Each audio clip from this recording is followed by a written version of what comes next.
Nós estamos a 25 dias das eleições de 2014. E nesse período eleitoral, muita gente desconhece o que pode e o que não pode ser feito.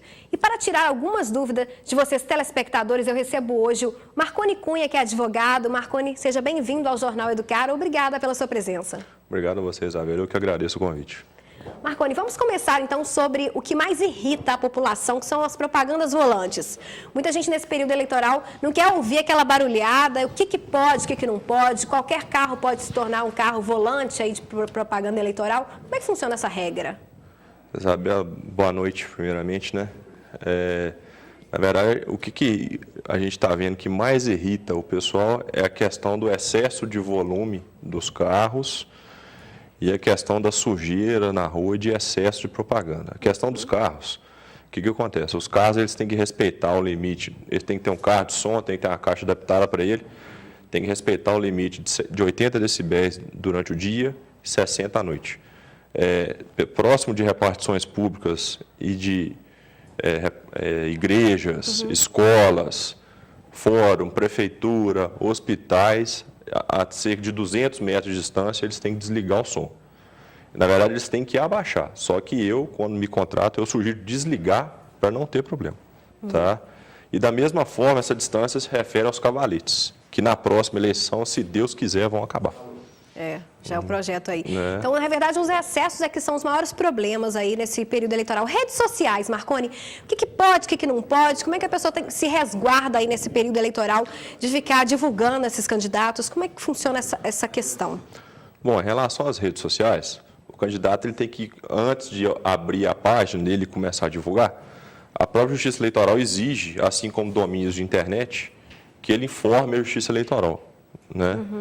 E, na verdade, toda a propaganda que ele coloca lá, né, ela tem que ser voltada exclusivamente para aquela rede social, para aquela finalidade, e até 30 dias depois de encerrado o pleito eleitoral, ele tem que tirar o site do ar, a rede social tem que sair do ar, o link dele, né, da rede social tem que sair do ar e ele tem que comprovar isso na Justiça Eleitoral. E compra de voto, Marconi?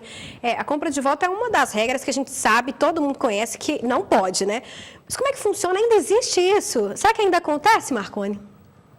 Isabela, desde que eu atuo nessa área, desde 2008, eu já vi gente aceitando esse tipo de situação, sabe?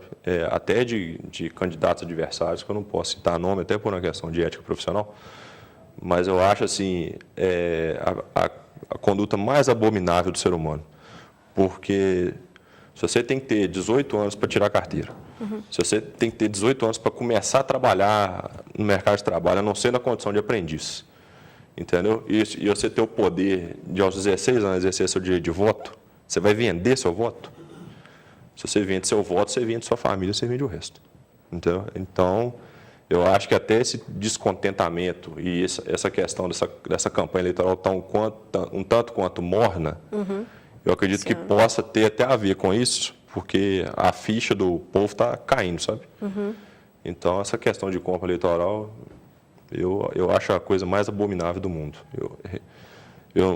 Tipo assim, não é que eu respeito quem faça, mas eu não acho de bom grado quem se sujeita e quem faz esse tipo de coisa, não. Marconi, você interpreta, então, esse cenário político esse ano que está mais lento?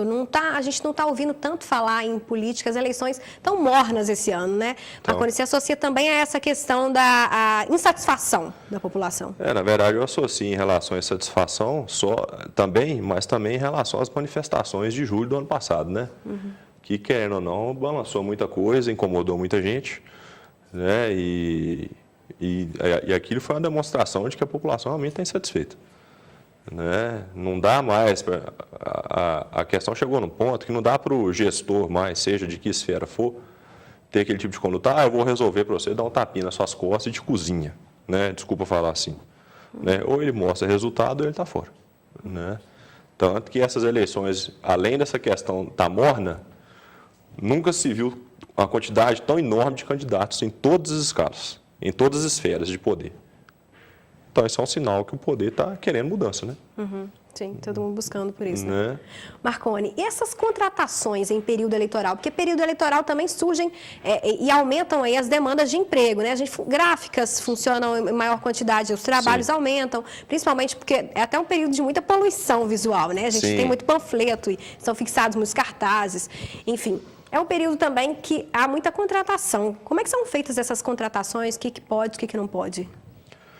Na verdade, essa questão de gráfica, de panfleto, igual a questão de elaboração de material gráfico, a primeira regra que a pessoa tem que ter, se ela for candidata, é a pessoa que for fazer o material ter o CNPJ junto, tá? E usar o CNPJ dela, que tem que estar no material, e a tiragem do material. Então, por exemplo, eu quero fazer 10 mil placas para colocar em residências, em imóveis de colaboradores da campanha, né? Então, tem que constar lá no material o CNPJ de quem rodou, o CNPJ do candidato, que o próprio TSE tem que entregar para o candidato em até 3 dias que registrou a candidatura, né? Independentemente se ela tiver subjúdice ou não, tá? E a tiragem, isso tem que estar no CNPJ, de qualquer material, seja na faixa, seja no Citru, no Santinho, no Santão, em qualquer material de propaganda do candidato. E o contrato, a gente vê que são muitas pessoas contratadas para trabalhar aí, balançando as bandeiras, distribuindo esses panfletos, também é a regra, como é que funciona? Na verdade, é um tipo de contrato que aí é uma negociação que ela é diretamente do partido ou do candidato com as pessoas, né? Então, esse contrato ele tem que estar na prestação de contas do candidato, né? Ele não gera vínculo trabalhista e previdenciário de forma alguma, né? O próprio TSE tem um modelo desse contrato padrão, né? Que, na verdade, você vai adequar de acordo com cada realidade de cada profissional contratado. Então, igual, por exemplo, o candidato amanhã vira e contrata você para ser... você vai ser a jornalista da minha campanha.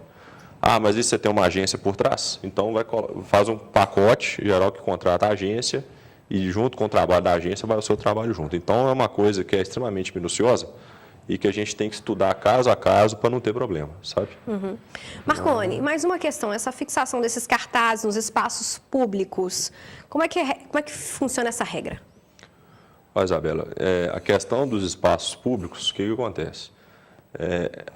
Os cartazes, eu acho que, muito embora tenha a lei, né, tem algumas questões que ficam muito a critério do próprio juiz eleitoral da comarca e tudo, da sessão, porque, igual, por exemplo, há entendimento que em praça não pode colocar cavalete, né?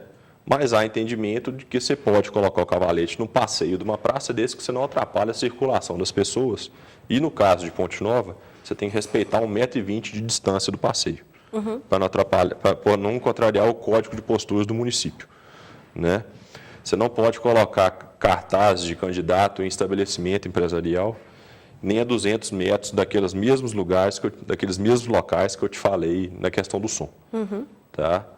E, na verdade, o que a gente aconselha é, tipo assim, muito embora às vezes as pessoas não saibam e acabem até no calor da emoção e da paixão mesmo da eleição de querer fazer o candidato ganhar e pega material para colocar em qualquer lugar, eu acho que a gente tem que partir da máxima que o seguro morreu de velho, porque o cartório notifica primeiramente para você tirar a propaganda em 48 horas. E aí você tem que comprovar na justiça que você tirou em 48 horas sob pena de multa para o candidato. Eu já vi candidato sendo multado aí, multas bem consideráveis por causa disso. Então, eu acho que o seguro morreu de velho e ter uma pessoa específica na campanha só para controlar esse tipo de situação, para não ter problema. Legal, boas dicas. Por falar em dicas e conselhos, para a gente encerrar, Marconi, que o nosso tempo é curto, a pauta é longa, né? No dia da eleição, para quem vai lá realizar o seu voto, o que não aceitar, o que não fazer... Quais são as dicas para esse dia e para o dia 5 de outubro, esse ano, as eleições? Esse ano, na verdade, tem uma novidade para o eleitor, que agora, nessa eleição, ele tem que ir além com o título de eleitor em mãos e tem que levar um documento com foto. Senão, ele não vota. Tá? Isso é exigência do TSE. Eu não sei se Ponte Nova já vai usar a biometria, tá? Que é a identificação por dedo. Né? Então, tem isso. Na questão do dia da eleição, os candidatos não podem fazer aglomeração próximo das sessões com uniforme partidário, com identificação do candidato, né? Não pode fazer boca de urna, né? Porque 5 dias antes da eleição e até 5 depois pode haver prisão nesse sentido, né?